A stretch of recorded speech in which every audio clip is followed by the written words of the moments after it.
सुखो बुद्धानौपादो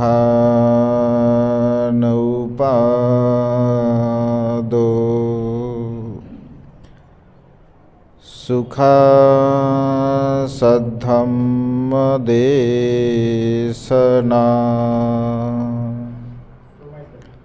सुखा संघससामग्गी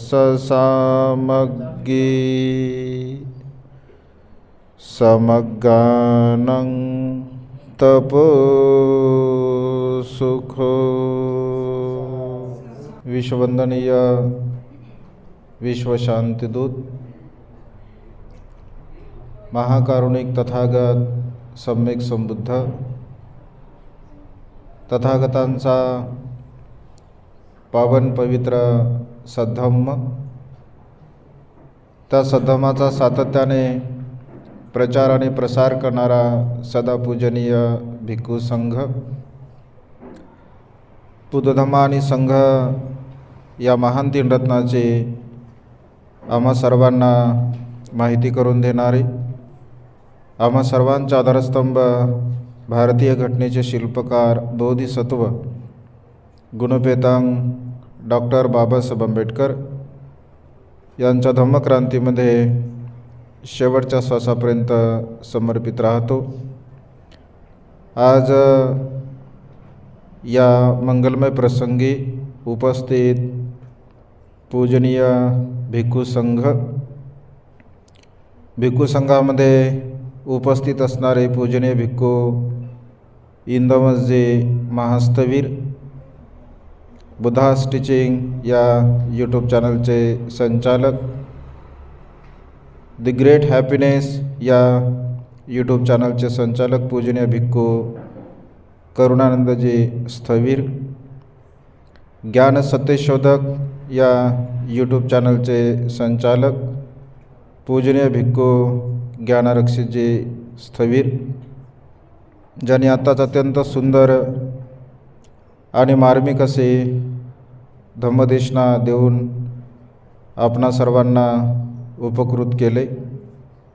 पूजनीय भिक्खू एन धम्मानंदजी स्थवीर, सर्च रिसर्च या यूट्यूब चॅनलचे संचालक, उपस्थित सर्व श्रद्धासंपन्न उपासक उपासिका, बालक तथा बालिकांनो, तसेच नित्यनेमाने प्युरिटी ऑफ माइंड या चॅनलवरती धम्मदेशना श्रवण करणारे सर्वच श्रद्धासंपन्न उपासक उपासिका, त्यांच्याही प्रती अनंत अनंत मंगलमैत्री मंगलभावना या ठिकाणी व्यक्त करतो। आज रोशनीताई यांचा जन्मदिवस अत्यंत आनंदाने आणि उत्साहाने आपण संपन्न करत आहोत। खरं तर जन्मदिवसाचे अनेक कार्यक्रम आम्ही करत असतो, त्यापैकी हा एक विशेष आणि वेगळ्या पद्धतीने जन्मदिनाचा कार्यक्रम या ठिकाणी संपन्न होत आहे। या जन्मदिनाची तारीख मला वाटते जवळपास 2 महिन्याच्या पूर्वीच 11 सप्टेंबरला म्हणजे 2022ला दिली होती, जन्मदिवस 23ला, 5 महिन्यापूर्वी हे निमंत्रण मिळालं होतं। आणि विशेष रूपाने ताईचासुद्धा आग्रह होता, आईबाबांचासुद्धा आग्रह होता की 5ही भिक्षू आम्हाला पाहिजे आशीर्वाद देण्यासाठी, मंगलमैत्री करण्यासाठी। आणि विशेष रूपाने त्यांची तर तशी इच्छा होती, पूर्णही सुद्धा झालेली आहे। कारण भगवंत असे म्हणतात की जिथे श्रद्धा बल असते त्या श्रद्धा बलाच्या द्वारा आपलं जे पुण्य फळास येत असते ते निश्चितपणे आपल्या जीवनामध्ये आपल्याला सुख प्राप्त करून देण्यासाठी सहाय्यक ठरत असतं। आईच्या आणि बाबांच्या मनामध्ये, ताईंच्या मनामध्ये 3 रत्नांच्या प्रती विशेष श्रद्धा आहे। आपणा सर्वांच्या मनामध्ये सुद्धा 3 रत्नांच्या प्रती विशेष श्रद्धा आहे आणि त्यामुळे आपणसुद्धा एवढ्या मोठ्या संख्येने या जन्मदिनाच्या निमित्ताने भिक्खू संघाच्या धम्मदेशना श्रवण करण्यासाठी आला आहात. आपण केवळ स्वतःच कुशलकर्म करू नये, स्वतःच आपण पुण्यकर्म करू नये. या कुशलकर्मामध्ये, या पुण्यकर्मामध्ये आपण दुसऱ्यांनासुद्धा त्याच्यामध्ये सहभागी करून घ्यावं आणि सहभागी करून घेतलं पाहिजे असं भगवंतांनी म्हटलं आहे. कारण भगवंत असे म्हणतात की पुण्याचं जे वितरण करत असतो आपण, पुण्याचं जे अनुमोदन करत असतो, तर पुण्याचं अनुमोदन, पुण्याचं वितरण आपण केलं पाहिजे जे धम्मवान लोक असतात त्यांच्यासाठी. आणि आज उपरवट परिवाराकडून ताईच्या जन्मदिनाच्या निमित्ताने आपणा सर्वांना धम्मदेशना श्रवण करण्याची एक ही सुवर्ण संधी आज प्राप्त झालेली आहे. जन्मदिन आपण साजरा करतो, जसं भंतेजी बोलताना बोलले की मनुष्याचं जे आयुष्य आहे की नाही, 1000 वर्ष, 100 वर्ष, 200 वर्ष, जे काय असेल ते समजा आयुष्य, तसं आयुष्य लाखामध्ये आहे. ज्ञानरक्षक भंतेजी बोलतील त्या संदर्भामध्ये. जन्म दिवस आपण संपन्न करत आहोत, त्यासाठी आपण पुण्य केलं आहे ना, त्यासाठी आपण कुशलकर्म केलं. 5 बुद्धपुत्रांना भोजनदान आपण दिलं, जसं चिवरदान आपण दिलं, परिष्काराचं आपण दान पुण्य दिलेलं आहे. हे सर्वच्या सर्व दान पुण्य आपण केल्यानंतर आपल्याला खरोखरच आयुष्याची प्राप्ती होते का? आयुष्याची प्राप्ती होत असेल तर मग कशी होईल आहे की नाही, प्रश्न निर्माण होऊ शकतो किंवा प्रश्न निर्माण केलासुद्धा पाहिजे आपण. जसं परित्राण घेतो आपण, पूजा करतो, वंदना करतो, दान पुण्य करतो, यापासून आपल्या जीवनामध्ये काही लाभ होतो का? आणि होत असेल तर कशा पद्धतीने होतो याचं चिंतन मनन आपण आपल्या जीवनामध्ये केलं पाहिजे. एक छोटासा संदर्भ भगवंताच्या काळातील मी तुम्हाला सांगण्याचा प्रयत्न करतो. एकदा भगवंत श्रावस्ती येथील जेतवन विहारामध्ये वास्तव्य करत होते. तर तिथे मातापिता भगवंताला वंदन करतात, प्रणाम करतात आणि भगवंत त्यांना दीर्घायू तुम्हाला प्राप्त हो अशा प्रकारचा आशीर्वाद देत असतात. त्यांना एक मुलगासुद्धा असतो आणि त्या मुलालासुद्धा ते सांगतात की भगवंताला वंदन कर, भिक्खू संघाला वंदन कर. आणि त्या मुलाने भगवंताला वंदन केल्यानंतर भगवंत मात्र त्याला दीर्घ आयु हो अशा प्रकारचा आशीर्वाद देत नाही. मग साहजिक आहे, मातेपित्यांना असं वाटतं की भगवंत आम्हाला असं म्हणाले की दीर्घायू तुम्हाला प्राप्त हो, परंतु आमच्या म्हणजे मुलाला का नाही म्हटले, एक नाही, काय कारण आहे? आणि मग ते म्हणतात की भगवान जसा आशीर्वाद म्हणजे तुम्ही आम्हाला दिला, एक जशी मंगलमैत्री तुम्ही आमच्याप्रती केली, तशीच मंगलमैत्री आमच्या मुलाच्या प्रती तुम्ही का नाही केली? तर तेव्हा भगवंत असे म्हणतात की त्याला दीर्घ आयुष्याचा लाभ होणारच नाही आहे. तो अगदी 7 दिवसाच्या आतमध्ये मृत्यूला प्राप्त होणार आहे. मग 7 दिवसाच्या आतमध्ये जर तो मृत्यूला प्राप्त होणार आहे तर मग त्याला आशीर्वाद कसा मिळेल, त्याला दीर्घ आयुष्याचा आशीर्वाद कसा मिळेल? तर अशा म्हटल्याबरोबर त्यांना थोडं दुःख होते. त्यांना असं वाटतं की अरे आमचा मुलगा केवळ जे 7 दिवसाच्या आतमध्ये मृत्यूला प्राप्त होणार आहे. आणि पुन्हा ते म्हणतात की भगवान मग काही विलाज नाही का किंवा काही करता येतं का?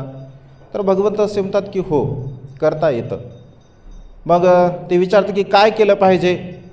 तेव्हा भगवंत असे म्हणतात की अखंडपणे 7 दिवसापर्यंत परितदेशना, परित्राण पाठ ज्याला महापरित्राण पाठ असं म्हटलं जातं, तर 7 दिवसापर्यंत सतत जर परितदेशना जर तुम्ही केली तर या बाळाचं आयुष्य वाढू शकते असं भगवंत त्यांना सांगतात आणि ते लगेच हो म्हणतात. आणि तशा पद्धतीने भिक्खू संघाच्या द्वारा असं म्हटलं आहे 7 दिवसापर्यंत ते सर्वच्या सर्व परिवार रात्रंदिवस म्हणजे परितदेशना भिक्खू संघाच्या द्वारा त्या ठिकाणी केली जाते आणि संघदानसुद्धा केलं जातं. आणि 7व्या दिवशी प्रत्यक्ष रूपाने असं म्हटलं आहे की भगवंतसुद्धा त्या ठिकाणी येतात. भगवंतसुद्धा त्यांना आशीर्वाद देतात, मंगलमैत्री करतात आणि मंगलमैत्री करताना भगवंत असे म्हणतात की दीर्घ आयुष्याचा तुलासुद्धा लाभ हो. बौद्ध साहित्यामध्ये असं उदाहरण आहे, दीर्घ आयु कुमार असं त्याचं नाव होतं. 120 वर्षाचं त्याचं आयुष्य त्यांना ते प्राप्त झालं होतं. जसं अभिवादनशीलिस्स निच्चं वद्धापचायिनो चत्तारो धम्मा वड्ढन्ति आयीवनो सुखं बलं असं भगवंतांनी ही गाथा या प्रसंगाला अनुसरून म्हटलेली आहे. अभिवादनशीलिस्स म्हणजे जो मनुष्य अभिवादनशील असतो, जो मनुष्य अभिवादनशील असतो, अभिवादन करत असतो, तर त्या मनुष्याच्या जीवनामध्ये 4 प्रकारच्या गोष्टींची वृद्धी होत असते. 4 प्रकारच्या गोष्टींची त्याची वाढ होत असते. त्याला आयुष्याचा लाभ होतो, त्याला वर्णाचा लाभ होतो, त्याला सुखाचा लाभ होतो आणि त्याला बलाचा लाभ होत असतो. मग भगवंत देशना देत असताना उदाहरण त्या ठिकाणी देतात. जसं म्हणजे त्याला सुरक्षा कवच असं म्हटलं आहे, म्हणजे सुरक्षा कवच असं म्हटलं आहे. जसं की आपण समजून घ्या दिवा लावला असेल, आहे की नाही. दिवा जर समजून घ्या आपण लावला तर तो दिवा कोणत्या कोणत्या कारणाने विझतो. लावलेला जसा दिवा आहे, जसं आता ही मेणबत्ती आपण इथे म्हणजे लावलेली आहे, तर मेणबत्ती कोणत्या कोणत्या कारणाने विझू शकते. एक तर हवा आली असेल तर मेणबत्ती विझू शकते, आहे की नाही. दुसरी गोष्ट आपण होऊन जर समजून घ्या ती विझवली तरीसुद्धा ती विझू शकते. तिसरी गोष्ट तिच्यामध्ये जो ज्वलंत पदार्थ आहे की तो जर समजून घ्या संपला असेल तर मेणबत्ती विझू शकते. किंवा कधीकधी असं होतं की ते मेणबत्तीमधला जो धागा आहे तो जर समजून घ्या अर्धाच असेल, आहे की ना, अर्धाच धागा जर असेल तर जिथपर्यंत धागा आहे तिथपर्यंत तो पेटेल आणि बाकी मात्र ती विझून जाईल, आहे की नाही. परंतु समजून घ्या मेणबत्ती आहे आणि हवा आहे, परंतु ती मेणबत्ती किंवा तो दिवा जर आपण सुरक्षित ठेवला, आहे की नाही. जसं पूर्वीच्या काळामध्ये बघा ते कंदील असायचं, आहे की नाही, कंदील दिव्याला म्हणजे सुरक्षित ठेवण्यासाठी. तर त्या कंदिलामध्ये जर समजा दिवा ठेवला तर किती हवा आली असेल, आहे की नाही, किती वादळ आलं असेल तरीसुद्धा दिवा काही विझू शकत नव्हता, कारण तसं सुरक्षा कवच आपण निर्माण केलेलं असतं. भगवंत असे म्हणतात की अगदी तशाच प्रकारे जर मनुष्याच्या जीवनाला सुरक्षा कवच जर आपण कुशल कर्माचा दिला, आहे की नाही, पुण्यकर्माचा जर दिला तर मनुष्याला त्याच्या जीवनामध्ये ह्या 4 गोष्टींची प्राप्ती होत असते. परंतु असंही होऊ शकत नाही किंवा असंही होत नाही की जसं समजून घ्या आपण खूप कुशल कर्म करत आहे, आपण खूप पुण्यकर्म करत आहे, आहे की ना, आपण परित्राण घेत आहोत, परिदेशना श्रवण करत आहोत आणि तशा प्रकारचा मनुष्य आणि मग तो काय मृत्यूला प्राप्त होणारच नाही, असं होऊ शकते का? नाही, तसंही काही नसतं. कारण भगवंत असे म्हणतात की जे काही कर्म आपण करत असतो त्या कर्माचं चिंतन मनन सतत असणं अत्यंत गरजेचं आहे. आपण सतत त्या कुशल कर्माचं, त्या पुण्यकर्माचं जर चिंतन केलं, मनन केलं तर आपल्या जीवनामध्ये उत्पन्न होणारं जे काही सुख असतं त्या सुखाला आपण प्राप्त करू शकतो. आणि त्यामुळे सदा सर्व काळ आपल्या जीवनामध्ये एक पुण्याचं, कुशल कर्माचं एक कवच आपल्यासोबत असलं पाहिजे. नेहमी नेहमी कुशल कर्म, नेहमी नेहमी पुण्यकर्म आपण केले पाहिजे. कारण पुण्यकर्म कुशल कर्म जर आपल्यासोबत असतील, आपल्या जीवनाला वाढवण्यासाठी केवळ पुण्यकर्म आपल्याला सहाय्यक ठरत असतात. वेळेवरती संपत्ती आपल्याला सहाय्यक ठरत नाही. कारण आपण कोरोनाच्या काळामध्ये असे अनेक उदाहरण आपल्यासमोर होते की ज्यांच्याकडे लाखो रुपये होते, ज्यांच्याकडे करोडो रुपये होते, परंतु वेळेवरती मात्र वेळेवरती त्या मनुष्याला योग्य प्रकारचे ते का ट्रीटमेंट म्हणा भेटली नसेल, किंवा डॉक्टर भेटला नसेल, किंवा गॅस सिलेंडर भेटलं नसेल, जे ऑक्सिजन सिलेंडर. तर ह्या सर्व प्रकारच्या ज्या काही गोष्टी असतात, तर त्या गोष्टी मनुष्याला त्या अवस्थेपर्यंत किंवा मृत्यूच्या क्षणापर्यंत घेऊन जाण्यासाठी सहाय्यक ठरत असतात. आणि त्यामुळे भगवंत असे म्हणतात की सदा सर्व काळ आपण कुशल कर्म केले पाहिजे, आपण पुण्यकर्म केले पाहिजे. जसं शेताला कुंप नसतं बघा, शेताला कुंप नसतं की ज्यामुळे जे काही जनावर असतात ते जनावर शेतामध्ये प्रवेश करू नये, यासाठी कुंपणाची निर्मिती केली जाते. अगदी तशाच प्रकारे कुशल कर्माचं, पुण्यकर्माचं आपल्या भोवताल एक चांगल्या प्रकारचं कुंपण आपण निर्माण करण्याचा प्रयत्न केला पाहिजे. जर चांगल्या प्रकारचं अशा प्रकारचं सुरक्षा कवच जर आपण निर्माण करत असेल, तर मानवी जीवनामध्ये आपल्याला खूप चांगल्या प्रकारचं सुख आपण प्राप्त करू शकतो. मग सुख प्राप्त करण्यासाठी काय करावं लागतं, तर 3 मार्ग भगवंताने सांगितले. एक पहिला मार्ग दान पुण्याचा मार्ग आहे, जसं की आज ताईच्या जन्मदिनाच्या निमित्ताने हे संपूर्ण दान पुण्य केलं. दुसरी गोष्ट शील मार्ग आहे, शीलाचं पालन आहे, जसं तुम्ही पंचशील ग्रहण केलं, उपवासाच्या दिवशी तुम्ही अष्टशील ग्रहण करता. आणि प्रज्ञेचा अभ्यास म्हणजे समाधी भावना, आनापानसतीची भावना, म्हणजे दान, शील आणि प्रज्ञा, ह्या 3 गोष्टी आपल्या जीवनामध्ये आपल्याला सुखाच्या मार्गाकडे घेऊन जाण्यासाठी सहाय्यक ठरत असतात. हे सदा सर्व काळ आपण केलं पाहिजे, ऐक ना, सदा सर्व काळ. कारण भगवंत असे म्हणतात की जोपर्यंत मनुष्य सर्व प्रकारच्या दुःखातून मुक्त होत नाही, ऐक ना, सर्व प्रकारच्या दुःखातून, जसं भंतेजींनी सांगताना सांगले की श्रोतापन्न, ऐक ना, जे सर्व प्रकारचं दुःख म्हणजे काय, श्रोतापन्न अवस्था असेल, सकृतागामी अवस्था असेल, अनागामी अवस्था असेल आणि अरहंत अवस्था असेल. म्हणजे जोपर्यंत हे 4 मार्ग आणि 4 फळ आपल्याला प्राप्त होत नाही, तोपर्यंत हे सर्व प्रकारचे कुशल कर्म, पुण्यकर्म आपण केले पाहिजे. कारण हे कुशल कर्म, हे पुण्यकर्म जर आपण करत असेल तर खऱ्या अर्थाने आपण सुखाला प्राप्त होऊ शकतो. व्यवहारामध्ये आपण बघतो की अनेक लोक म्हणतात, किंवा अनेक लोकांच्या मनामध्ये अशा प्रकारची भावनासुद्धा असते की आम्ही खूप केलं असं म्हणतात. अनेक लोक म्हणतात आम्ही खूप शीलाचं पालन केलं, आम्ही खूप दानकर्म केलं, म्हणजे आम्ही खूप करतो असं म्हणतात, आणि खूप करतो त्याच्यामुळे आता आम्हाला काही करायची गरज नाही आहे, असं अनेक लोकांच्या मनामध्ये मिथ्यादृष्टी असते. अनेक वर्षापासून आम्ही विहारामध्ये जातो म्हणतात, म्हणजे आहे की ना, अनेक वर्षापासून. काही लोक म्हणतात की अनेक शिबिरं केली आम्ही, साधनेचे शिबिरं अनेक केले. एकदा आठवलं म्हणून सांगतो की ही गफलत कशी होते आपल्या मनामध्ये. एकदा आमचे मोठे भंतेजी आहेत, धम्मसेवक भंतेजी मुळावचे, तर त्यांच्याकडे साधना करणारा एक साधक येतो, आणि त्यांच्यासोबत एक त्यांचा मित्र असतो. तर ते दोघंजण जातात, भंतेंना ते वंदन करतात, आणि वंदन केल्यानंतर त्याचा जो मित्र असतो तो भंतेंना सांगतो की भंते, हे साधक आहेत, यांनी खूप म्हणजे शिबिरं वगैरे म्हणजे केलेले आहेत. भंतेजी म्हणतात की ठीक आहे, हो अच्छा, चांगलं आहे म्हणतात.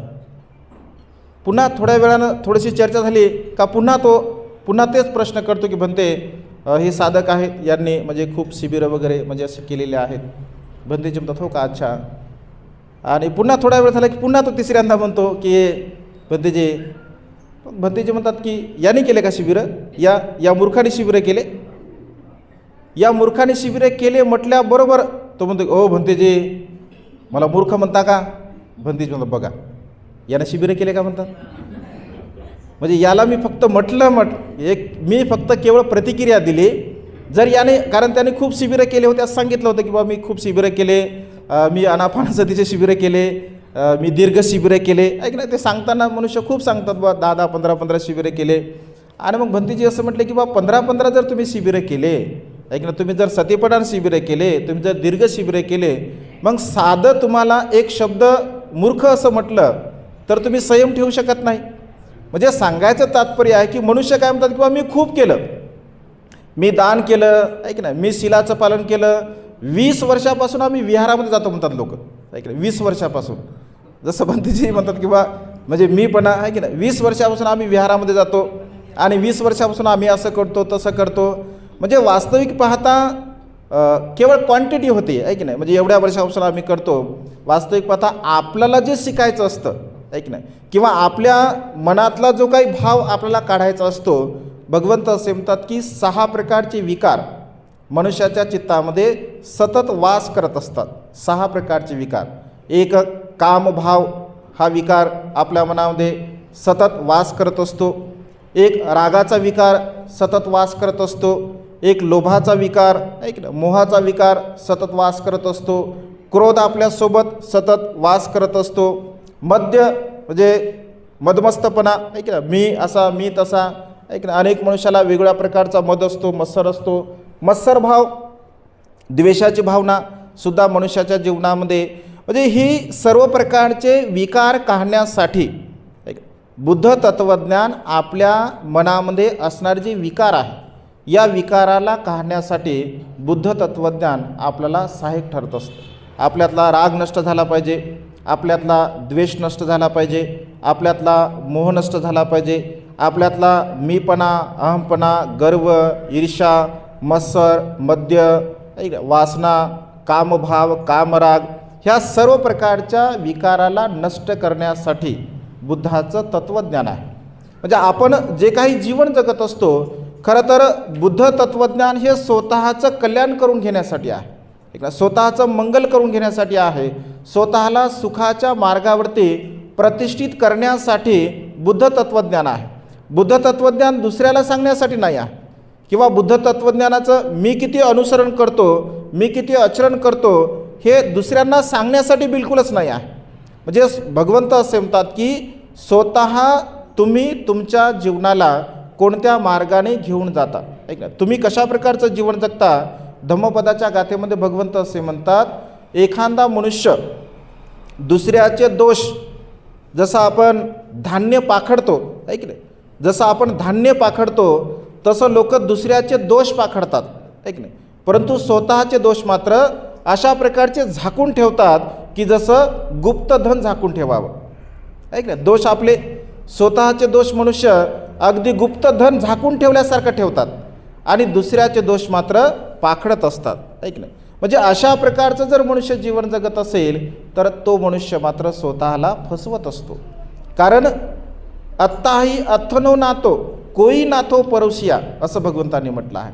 आपणच आपल्या स्वतःचे मालक असतो, स्वामी असतो. इतर कोणीही आपला स्वामी नाही आहे, इतर कोणीही आपला मालक नाही आहे. आणि त्यामुळे मन जे स्वामी आपला आहे, जे या मनाला योग्य मार्गावरती, चांगल्या मार्गावरती आपण लावण्याचा सदा सर्व काळ प्रयत्न केला पाहिजे. आणि जे आपण पुण्यकर्म करतो, दान कर्म करतो, कुशल कर्म करतो, तर आपल्या मनातील जे विकार आहे, जसं दान आपण करत असतो तर आपल्या मनातील जो लोभभाव आहे, ऐक ना, लोभाची जी तीव्रता आपल्या चित्तामध्ये आहे, मनामध्ये आहे, या लोभाला कमी करण्यासाठी आपण सदा सर्व काळ दान पुण्य केलं पाहिजे. आपल्या मनातील जो क्रोधभाव आहे, हा क्रोधभाव नष्ट करण्यासाठी आपण सदा सर्व काळ मंगलमैत्रीची भावना केली पाहिजे, दुसऱ्यांच्या प्रती करुणा केली पाहिजे. म्हणजे जेवढे काही सद्गुण आहे, जेवढे काही चांगल्या प्रकारचे गुण आहे, या चांगल्या प्रकारच्या गुणाचा जो काही विकसित आहे, चांगले गुण जे विकसितपणा आहे, त्या चांगल्या गुणाला आपण वाढवण्याचा प्रयत्न केला पाहिजे. कारण हेच चांगल्या प्रकारचे सद्गुण, चांगल्या प्रकारचे कुशल कर्म, पुण्यकर्म आपल्याला आपल्या जीवनामध्ये सुख देण्यासाठी सहाय्यक ठरत असतात. जन्मदिनाचं जरी ताईचं निमित्त असेल, परंतु एवढ्या लोकांना आज खरं तर धम्माचं दान म्हणजे ताईमुळे मिळत आहे. एक ताईचा जन्मदिवस आहे, जर एखादा परिवार असेल त्यांनी असा विचार केला असता की ठीक आहे, आम्ही जन्मदिवस साजरा करतो, आमच्या घरी केक आणतो, आमच्या घरी भंतेंना बोलवतो, भोजनदान देतो, आम्ही आशीर्वाद घेतो आणि कार्यक्रम संपला. परंतु एक कृतज्ञ भाव आहे. एक ना भगवंत असे म्हणतात की जो स्वतः कुशल कर्म करतो, जो स्वतः पुण्यकर्म करतो आणि त्या कुशल कर्मामध्ये, त्या पुण्यकर्मामध्ये स्वतःला सहभागी करून घेत असतो, तर तो मनुष्य स्वतः तर चांगले कर्म करतोच करतो, परंतु इतरांना सुद्धा एक चांगले कर्म करण्याची संधी उपलब्ध करून देत असतो. एकदा एक सेवक, राजा अनाथपिंडकाचा एक सेवक एकदा प्रत्येक बुद्धाला दान देत असतो. प्रत्येक बुद्धाला दान दिल्यानंतर असं म्हटलं आहे, साहित्यामध्ये असा उल्लेख आहे की त्या दानशाळेवरती असणाऱ्या, ते दानशाळेवरती तो सेवक असतो, म्हणजे जिथे पूर्वीच्या काळामध्ये बघा दानशाळा असायच्या, म्हणजे सदा सर्व काळ दान सत्र तिथे चालत असत. जे गोरगरीब असतात किंवा जे प्रवासी असतात, तर अशा लोकांना भोजनदान तिथे दिलं जात असे. तर अनाथपिंडकाकडे, कारण तो अनाथांना दान देत असल्यामुळे त्याचं अनाथपिंडक नाव पडत असते, तर त्या ठिकाणी त्यांची दानशाळा ही रात्रंदिवस चालू असते. तर एकदा काय होतं, त्या दानशाळेची व्यवस्था पाहणारा त्यांचा जो सेवक असतो, तो एकदा प्रत्येक बुद्धाला भोजनदान देत असतो. आणि भोजनदान दिल्यानंतर असं म्हटलं आहे की त्या दानशाळेवरती असणाऱ्या ज्या देवता आहेत, तर त्या देवता साधुवाद देतात. आणि साधुवाद दिल्यानंतर म्हणजे त्यांचा जो साधुवाद आहे, तर ते अनाथपिंडकाला सुद्धा ते शब्द ऐकू जातात.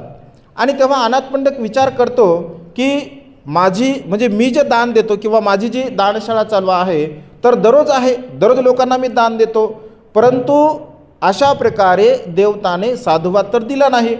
आज अशी काय घटना घडली आणि आज असं कोणतं कोणी पुण्यकर्म केलं की ज्याच्याद्वारा देवतासुद्धा साधुवाद देत आहे.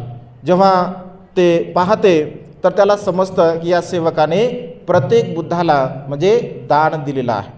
तेव्हा अनाथपिंडक हा धार्मिक असतो, श्रोतापन्न असतो, त्याला बुद्धाची माहिती असते आणि तो म्हणतो की तो भगवंताकडे जातो, अगोदर त्याच्याकडे जातो आणि त्यांना म्हणतो की तू जे आज कुशल कर्म केलेलं आहे, तू जे हे पुण्यकर्म केलं आहे, तर या पुण्यकर्मामध्ये, या कुशल कर्मामध्ये मला सुद्धा म्हणजे सहभागी तू होऊ दे. तर तो असं म्हणतो की नाही, मी काही सहभागी होऊ देणार नाही. मग तो म्हणतो 100 कारशा पण घे, 200 कारशा पण घे, 300 कारशा पण घे, अगदी 1000 कारशापणापर्यंत अनाथपिंडक जातो आणि त्याला म्हणतो की हे 1000 कारशा पण तू घे आणि तू जे कुशल कर्म केला आज, तू जे पुण्यकर्म केला आज, त्या पुण्यकर्मामध्ये, त्या कुशल कर्मामध्ये माझासुद्धा सहभाग असू दे. तर तो असं म्हटलं आहे की प्रत्येक बुद्धाकडे जातो आणि म्हणतो की भंते, अशा प्रकारे म्हणजे या दानामध्ये अनाथपिंडक सहभागी होऊ इच्छित आहे, तर म्हणजे त्या दानामध्ये मी त्यांना सहभागी होऊ दिलं पाहिजे का?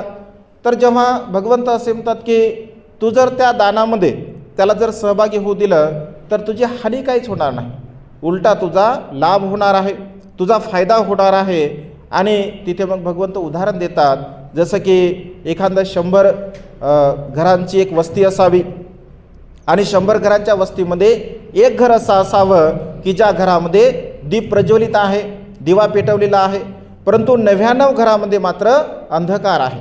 आणि त्या एकाच दिव्याने 99 घरातील दिव्यांना जर आपण पेटवलं तर पहिल्या दिव्याचा प्रकाश कमी होईल का?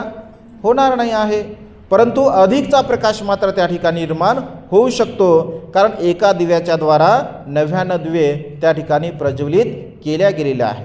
भगवंत असे म्हणतात की अगदी तशाच प्रकारे तुझ्या दानाचा लाभ तर तुला मिळणारच आहे, परंतु तुझ्या दानामध्ये जर तू इतरांना जर सहभागी करून घेत असेल तर तुझंही सुद्धा पुण्य आहे, परंतु जे अपतेष्ट असतात, तुझे जे नातेवाईक असतात, जे मित्रमंडळी असतात, त्यांनासुद्धा त्या दान पुण्याचा लाभ होऊ शकतो. आणि पुन्हा त्या ठिकाणी तो म्हणतो की अनाथपिंडकाला ठीक आहे, तुम्ही माझ्या दानामध्ये सहभागी होऊ शकता. मग तो त्यांना 1000 कारशा पण देऊ करतो, तर तो म्हणतो की मला 1000 कारशा पण पाहिजे नाही आहे, मी माझं दान पुण्य हे विकणार नाही आहे, त्याचं विक्रय मी करणार नाही आहे. तर ते म्हणतात की मी तुला तुझं दान पुण्यासाठी देत नाही, तर तुला मदत करून तुला एक सहकार्य म्हणून हे मी दान पुण्य म्हणजे कारशापण तुला देत आहे आणि तोही मग मोठ्या मनाने म्हणजे स्वीकार करत असतो. मला सांगायचं हे आहे की मनुष्य जे काही कुशल कर्म करतो, पुण्यकर्म करत असतो, अगदी छोटंसं पुण्यकर्म असेल, मोठं पुण्यकर्म असेल, पुण्यकर्म छोटा आणि मोठं कधीच नसतं. ऐक ना, म्हणजे मनुष्याची जी चेतना आहे, चेतनाहं कमंग भिक्कवे असं भगवंतांनी म्हटलं आहे. म्हणजे जशा प्रकारची पुण्यकर्म करण्याची आपली चेतना आहे की ना, मनाची जी मानसिकता आपल्या आहे ती मानसिकता अत्यंत महत्त्वपूर्ण आहे. जर परिशुद्ध मानसिकता असेल, शुद्ध असेल, रागरहित, द्वेषरहित, मोहरहित मानसिकता असेल आणि त्या मानसिकतेच्या द्वारा अगदी छोटंसं जरी पुण्यकर्म आपण केलं, छोटंसं जरी आपण कुशल कर्म केलं, तरीसुद्धा त्याचा लाभ आपल्या जीवनामध्ये आपल्याला खूप पटीने होत असतो. आणि त्यामुळे जे काही पुण्य आपण करत असतो, दान पुण्य करत असतो, कुशल कर्म करत असतो, तर त्या कुशल कर्माच्या द्वारा, त्या पुण्यकर्माच्या द्वारा आपल्या जीवनामध्ये आपल्याला म्हणजे सुखाच्या मार्गाने जीवन जगण्यासाठी ते पुण्यकर्म सहाय्यक ठरत असतं. आणि त्यामुळे सदा सर्व काळ पुण्यवान व्यक्तींच्या सहवासामध्ये आपण वास केला पाहिजे. कारण पुण्यवान व्यक्तींच्या सहवासामध्ये जर आपण राहत असेल तर आपल्यालासुद्धा पुण्याची संधी मिळू शकते, आपल्यालासुद्धा पुण्य प्राप्त करण्याची संधी मिळू शकते. आणि त्यामुळे सदा सर्व काळ, कारण भगवंत असे म्हणतात पंडितांचं सेवन, आहे की नाही, पंडितांच्या सहवासामध्ये आपण सदा सर्व काळ राहिलं पाहिजे. कारण पंडितांच्या सहवासामध्ये जर आपण राहत असेल, पुण्यवान लोकांच्या सहवासामध्ये जर आपण राहत असेल, तर पुण्याच्या आधाराने जीवन जगणारा मनुष्य तो स्वतः तर सुखी राहतो, परंतु इतरांनासुद्धा सुखाकडे तो घेऊन जात असतो. आणि त्यामुळे अशा व्यक्तींना आपण ओळखलं पाहिजे, जाणलं पाहिजे. आपण ओळखलं असेल, जाणलं असेल तर त्याच्यापासून होणारा जो लाभ आहे तर तो लाभ आपल्याला मिळत असतो. परंतु कधीकधी असं होतं की चांगल्या व्यक्तींना आपण समजू शकत नाही, चांगल्या व्यक्तींना आपण ओळखू शकत नाही आणि त्यामुळे कधीकधी आपली हानी होत असते. एक छोटंसं उदाहरण सांगतो आणि देशना संपन्न करतो. असं म्हटलं आहे की पुण्य किती महत्त्वपूर्ण आहे. एक पुण्यवान व्यक्ती जरी असेल तर त्या पुण्यवान व्यक्तीमुळे इतरांना कशा प्रकारचा लाभ होतो, एका छोट्याशा उदाहरणावरून आपण समजून घेऊया. असं म्हटलं आहे, एकदा काही प्रवासी प्रवास करत असतात.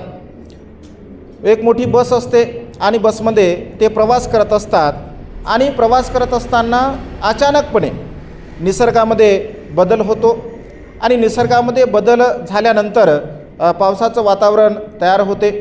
आणि आपण बघतो की अचानकपणे जर निसर्गामध्ये बदल झाला तर मग आकाशामध्ये ढगासुद्धा चमकत असतात, वेगवेगळ्या प्रकारे ढगसुद्धा गडगडत असतात. आणि असं अचानकपणे एक वातावरण निर्माण होते, विजा खूप चमकत असतात, नाही का, ढगसुद्धा मोठमोठ्याने गडगडत असतात, आवाज करत असतात. आणि अशाच अवस्थेमध्ये मुसळधार पावसाला सुरुवात होते. मुसळधार पावसाला सुरुवात झाल्यानंतर म्हणजे एवढा पाऊस पडत असतो तर समोर गाडी चालवणाऱ्याला म्हणजे जो काही चालक आहे त्याला समोरचं काहीसुद्धा दिसत नाही. आणि त्यामुळे मग गाडीतील काही सज्जन लोक असतात, ते असं म्हणतात की एवढा मोठा पाऊस पडत आहे, खूप जोराचा पाऊस पडत आहे, तर थोडी गाडी आपण हळूहळू घेतली पाहिजे. आणि त्या क्षणामध्ये गाडीवरती मात्र एक वीज आकाशातून चमकत येत असते आणि गाडीपर्यंत येते आणि पुन्हा गाडीवरून पुन्हा वर निघून जात असते. असं पहिल्यांदा घडतं, दुसऱ्यांदा घडतं, तिसऱ्यांदा घडतं. असं म्हटलं आहे की सायकॉलॉजिकली एखादी घटना जर वारंवार घडत असेल तर मग मनुष्याचं चित्त थोडं त्या गोष्टीकडे आकर्षित होत असते. आणि मग काही लोकांना असं वाटतं की वीज आपल्या गाडीपर्यंत येत आहे की नाही, वीज आपल्या गाडीपर्यंत येत आहे, परंतु गाडीवर मात्र पडत नाही आहे. मग तर्कवितर्क सुरू करतात, आहे की नाही, तर्कवितर्क सुरू होतात. आणि तर्कवितर्क केला पाहिजे असं म्हटलं आहे, परंतु कुतर्क करू नये, आहे की नाही, कुतर्क केला की हानी होते. तर्कवितर्क सुरू होतात आणि मग त्याच्यातून एक अशा प्रकारचा निष्कर्ष निघतो की आपल्या गाडीमध्ये कोणीतरी पापी मनुष्य आहे. कारण वीज तर गाडीपर्यंत येत आहे परंतु गाडीवर मात्र पडत नाही आहे. कोणीतरी पापी आहे आणि कोणीतरी पुण्यवान आहे. तर त्या पापी व्यक्तीमुळे आपली हानी होऊ नये, आपला प्राण जाऊ नये, असं अनेक लोकांना वाटतं. मग आता नेमकं ओळखायचं कसं की बा पापी कोण आहे आणि पुण्यवान कोण आहे? तर पाऊस तर चालू असतो आणि मग एका म्हणजे जमिनीच्या रोडच्या थोडं बाजूला थोडंसं एक मोकळी जागा असते. त्या मोकळ्या जागेवरती ते गाडी थांबवतात. गाडी थांबवल्यानंतर मग काही लोक असं विचार करतात की ठीक आहे, कोणी पापी असेल तर असू द्या, पण वीज तर कमीत कमी पडत नाही, आहे की नाही? आपल्यामुळे जर समजा कोणाचा प्राण वाचत असेल तर काही हरकत नाही. नाही लोक म्हणतात की असं कसं होऊ शकते, म्हणजे वीज येत आहे जात आहे, कदाचित पडूसुद्धा शकते, आणि त्यामुळे या पापी व्यक्तीला आपण ओळखलं पाहिजे. आणि असं म्हटलं आहे की मग समोर एक झाड असतं, झाडावर वीज पडत असते, तर ते म्हणतात की एका व्यक्तीने जायचं आणि त्या झाडाला हात लावायचा, म्हणजे जो कोणी पापी असेल मग त्याच्यावरती वीज पडेल आणि बाकीचे लोक मात्र सुरक्षित राहतील.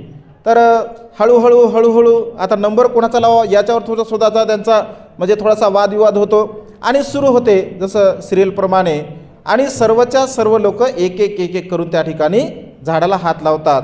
जाताना सुद्धा म्हणजे मनामध्ये भीती असते की कदाचित मीच तर नसेल पापी आणि मी जर गेलो तर मग माझ्यावर तर वीज पडणार नाही, ऐक ना. जाताना त्या झाडाला हात लावताना हात लावला समजून घ्या की वीज नाही पडले की मनामध्ये समाधान, अरे मी पापी नाही आहे की नाही. म्हणजे पापाची परीक्षा, कुशलकर्माची पुण्यकर्माची परीक्षा तिथे होत आहे. आणि शेवटी मात्र एक व्यक्ती बसलेला असतो, तो दोन्ही पायाने लंगडा असतो. सगळ्यांचं ठरतं आता आपण सगळे पुण्यवान आहोत, हा केवळ एकच मात्र पापी आहे आता, आहे की नाही. ठरतं सर्वांचं. आणि मग तो विनंती करतो की बुवा ठीक आहे, आता हे तर सिद्ध झालं, तुम्ही सगळे पुण्यवान आहात, मी मात्र पापी आहे. मग कदाचित तुमच्या पुण्यकर्मामुळे, तुमच्या कुशलकर्मामुळे जर माझा जीव वाचत असेल तर माझ्यावर अनुकंपा करा, ऐक ना. मला म्हणजे तुम्ही तिकडे पाठवू नका. लोक नाही म्हणतात, बिलकुल नाही. जशी आम्ही परीक्षा दिली तशी तुलासुद्धा परीक्षा द्यावीच लागेल. याला 100% अशी अनुभूती होते. तो विचार मनामध्ये करतो, बघ आपण तर पापकर्म केले नाही, आपण नेहमी कुशलकर्म करतो, चांगले कर्म करतो, पण कदाचित होऊ शकते नकळत आपल्याकडून झालं असेल एखादं पाप, आणि भीतभीत मात्र तो त्या झाडाला स्पर्श करण्यासाठी जात असतो. अगदी तो झाडाला स्पर्श करणार तेवढ्या क्षणामध्ये आकाशामधून वीज कडकड करत येते आणि पडते. कुठे? झाडावर पडत नाही, वीज पडते बसवरती. कारण त्या बसमध्ये केवळ तो एकटाच पुण्यवान असतो, बाकी सगळे पापी असतात. म्हणजे अशा पद्धतीने म्हणजे मनुष्य एखादा कुशल कर्म करणारा असेल, पुण्यकर्म करणारा असेल, तर त्याच्यामुळे इतरांना सुद्धा म्हणजे एक संधी प्राप्त होत असते. कारण मनुष्य वेगवेगळ्या प्रकारे व्यवहारामध्ये जीवन जगत असताना प्रत्येकाचं कुशलकर्म वेगळं असतं, प्रत्येकाचं पुण्यकर्म वेगळं असतं. आपल्या कर्मबलाने आपलं पुण्यकर्म, आपलं कुशलकर्म असते. आणि जे मनुष्य म्हणजे स्वतःच्या मनामध्ये एक मी कुशल कर्म करावं, पुण्यकर्म करावं आणि माझ्या म्हणजे निमित्ताने इतरांना सुद्धा ती संधी प्राप्त व्हावी, तर अशा प्रकारचा विचार आपल्या मनामध्ये निर्माण करून जर जीवन जगत असेल तर निश्चितपणे त्यांचं स्वतःचं कुशल कर्म होतं आणि इतरांना सुद्धा एक पुण्यकर्म करण्याची संधी प्राप्त करून देण्यासाठी ते तत्पर असतात. मला वाटतं आज या मंगलमय प्रसंगी रोशनीताईंच्या जन्मदिनाच्या निमित्ताने, तसं आईबाबा आमच्या नेहमी संपर्कामध्ये म्हणजे सगळ्यात भिक्खूंच्या संपर्कामध्ये राहतात आणि बुद्ध धम्म संघाच्या प्रती त्यांच्या मनामध्ये विशेष श्रद्धा आहे. कारण आज घडीला त्यांच्या मनाची एवढी मानसिकता म्हणजे बाबासाहेबांचं वचन अगदी तंतोतंत त्यांना लागू पडते. बाबासाहेब असं म्हणतात, माझं मन मजबूत आहे, मला नैतिक बल प्राप्त झालं आहे. तुमचं मन मजबूत व्हावं, तुम्हाला नैतिक बल प्राप्त व्हावं, म्हणून बुद्धाचा सद्धम्म मी तुम्हाला देत आहे. कारण बुद्धाचा सद्धम्म जर आपल्याकडे असेल तर आपलं मन मजबूत होते, आपल्याला एक नैतिक बल प्राप्त होत असते. आणि मला असं वाटतं की 100% आईबाबांच्या आणि ताईच्यासुद्धा जीवनामध्ये हे बुद्ध धम्म संघाच्या द्वारा त्यांचं जे मन मजबूत झालेलं आहे, तर केवळ त्यांच्या मनामध्ये 3 रत्नांच्या प्रती विशेष श्रद्धा आहे आणि त्या श्रद्धेच्या बलाने आज ते अत्यंत सुखपूर्वक चांगल्या प्रकारचं जीवन जगत आहेत. निश्चितपणे आपल्या जीवनाचा आधार केवळ हे 3 रत्न आपण धारण करावे. अन्य कोणत्याही प्रकारचं शरणास्थान आपलं नसावं, कारण अन्य जर शरणास्थान आपण असेल तर आपण सुखपूर्वक जीवन जगू शकत नाही. केवळ आणि केवळ बुद्ध धम्म आणि संघ हे 3च माझे शरणास्थान आहे, अशा प्रकारची भावना आपण आपल्या मनामध्ये निर्माण करावी आणि सुखपूर्वक आपलं जीवन जगावं. आजच्या या मंगलमय प्रसंगी अधिक न बोलता ताईच्या जन्मदिनाच्या निमित्ताने रोशनीताईंना तिच्या जीवनामध्ये आयुष्यभर सुख आणि बल प्राप्त हो.